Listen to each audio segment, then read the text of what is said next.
Iblis seringkali dikaitkan dengan sosok yang menakutkan dan jahat dalam pikiran orang-orang beragama. Namun perlu diketahui bahwa ada pengetahuan yang sangat mendalam yang dapat kita pelajari.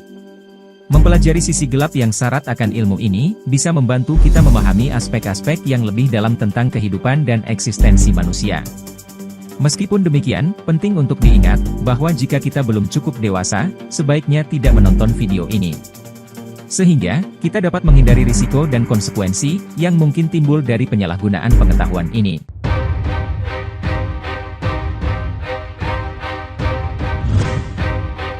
Cerita iblis yang membuat Adam terusir dari surga, memiliki narasi yang panjang yang terus diulang-ulang.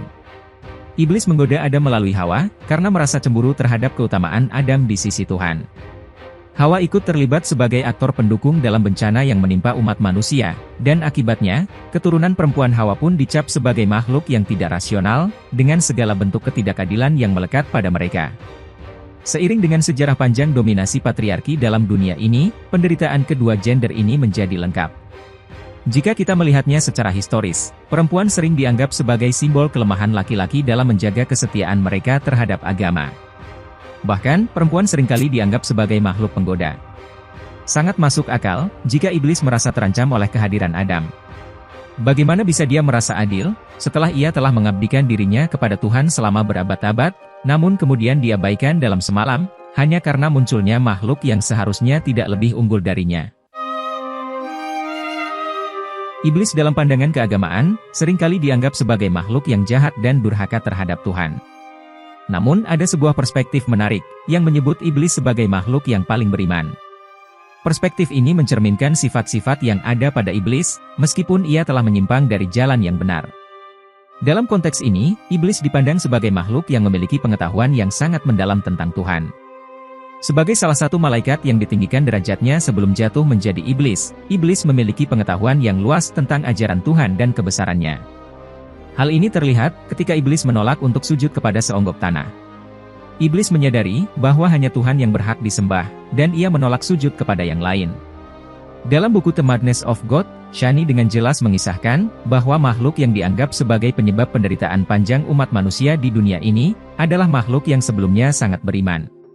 Tidak ada tempat di muka bumi yang tidak pernah dijadikan tempat beribadah oleh iblis kepada Tuhannya. Namun, karena satu kesalahan, Tuhan menjatuhkannya dan menjadikannya makhluk yang menakutkan bagi hati nurani manusia.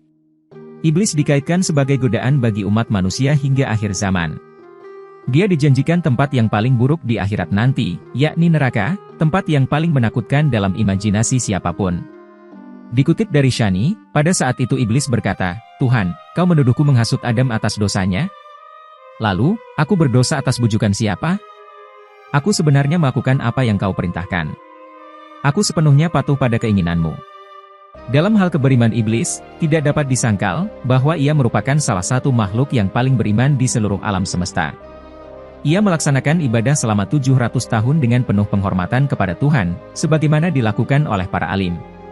Masih dalam buku The Madness of God, dikisahkan iblis berkata kepada Bukhairah, "Tuhan telah mengistimewakan aku, ketika aku menolak untuk bersujud kepada Adam.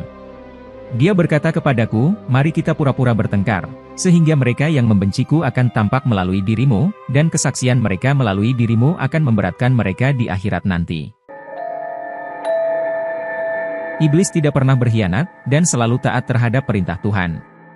Ia siap untuk selamanya berada dalam neraka yang dicintainya, menanggung penderitaan dan kutukan hingga akhir zaman, dan menjadi tokoh yang dihina oleh keturunan Adam sepanjang hidup setiap manusia.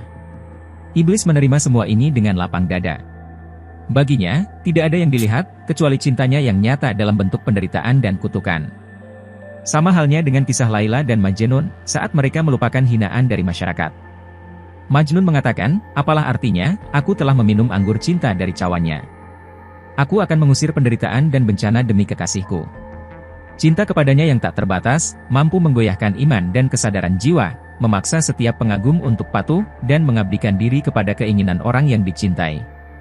Selanjutnya, mari kita perhatikan ayat yang menggambarkan kesetiaan iblis. Dalam Al-Quran Surah Al-Hijr ayat 33 iblis berkata, "Aku tidak akan pernah sujud kepada manusia, yang engkau telah menciptakannya dari tanah liat kering, dari lumpur hitam yang diberi bentuk." Ayat dengan tegas menjelaskan kepada kita tentang sumpah iblis untuk tidak sujud kepada manusia. Perlu ditekankan bahwa dalam ayat ini, iblis tidak menyebutkan Adam atau Nabi Adam. Hal ini menunjukkan bahwa ada makna lain dari kisah umum yang biasa kita dengar tentang awal mula manusia diturunkan ke bumi. Biasanya, kisah tersebut mengisahkan bahwa iblis enggan sujud kepada Adam atau Nabi Adam saja, yang dikaitkan dalam surat Al-Baqarah. Namun, surah Al-Hijr ayat 33 ini menyiratkan hal yang berbeda, yaitu tidak akan sujud kepada manusia secara umum, bukan hanya Adam. Dengan kata lain, yang dimaksud dengan manusia dalam ayat ini, adalah diri kita sendiri. Seperti yang disebutkan dalam hadis Nabi yang sudah umum diketahui oleh umat muslim, diceritakan bahwa Dajjal akan muncul dan menyebarkan fitnah yang sangat besar, sehingga dikatakan bahwa siapapun yang melawannya pasti akan gagal. Yang paling menakutkan dari sifat Dajjal, adalah bahwa dia akan mengaku sebagai nabi dan minta diikuti. Lebih parahnya, Dajjal lalu mengaku sebagai Tuhan, dan meminta disembah. Nah disinilah, akidah iblis harus kita jadikan prinsip, untuk tidak menyembah selain Allah, Tuhan yang Esa. Hal ini karena dalam bait lain, iblis enggan untuk sujud kepada Adam, dengan alasan, bahwa hanya Tuhan yang berhak disembah. Selain hikmah besar ini, ada juga pelajaran sederhana yang bisa kita terapkan dalam kehidupan sehari-hari, di mana akidah iblis yang menolak untuk sujud kepada manusia mengajarkan kita untuk tidak menyerah pada kehendak orang lain, atau terpengaruh oleh tekanan sosial. Iblis enggan tunduk kepada makhluk yang tercipta dari tanah liat, karena menurutnya, hanya Allah yang pantas dihormati dan disembah. Dalam kehidupan sehari-hari, kita sering dihadapkan pada situasi, di mana orang lain mengharapkan kita untuk mengikuti kehendak mereka, meskipun itu bertentangan dengan prinsip atau nilai-nilai yang kita pegang. Akidah iblis mengajarkan kita untuk tetap teguh pada keyakinan dan prinsip kita sendiri, meskipun itu berarti melawan arus, atau menghadapi penolakan. Selain itu, akidah iblis juga mengingatkan kita akan pentingnya kemandirian, dan tidak tergantung pada orang lain.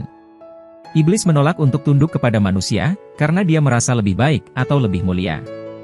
Dalam kehidupan sehari-hari, kita seringkali cenderung mengandalkan pengakuan, atau persetujuan orang lain untuk merasa dihargai maupun memiliki nilai. Namun, akidah iblis mengajarkan kita untuk memiliki kepercayaan diri, dan menghargai diri sendiri, tanpa harus bergantung pada pujian atau pengakuan dari orang lain. Dalam ayat lain disebutkan, iblis berkata, "Ya Tuhanku, kalau begitu maka berilah penangguhan kepadaku sampai hari dibangkitkan." Lalu Tuhan pun berkata kepada iblis, "Baiklah, maka sesungguhnya kamu termasuk yang diberi penangguhan." Dari potongan percakapan ini, kita dapat mengambil satu pelajaran penting. Ayat tersebut menceritakan, bahwa iblis berdoa kepada Tuhan, agar ditunda hingga hari kiamat. Lalu apa jawaban Tuhan? Tuhan mengabulkan permintaan iblis itu, persis seperti yang dimintanya. Namun, pengabulan doa tersebut, berakhir dengan penderitaan bagi iblis itu sendiri. Pelajaran yang dapat kita ambil adalah, bahwa kita harus menyadari, bahwa pada dasarnya, Tuhan mengabulkan sebagian besar doa hambanya. Perlu diingat, iblis adalah hamba Tuhan.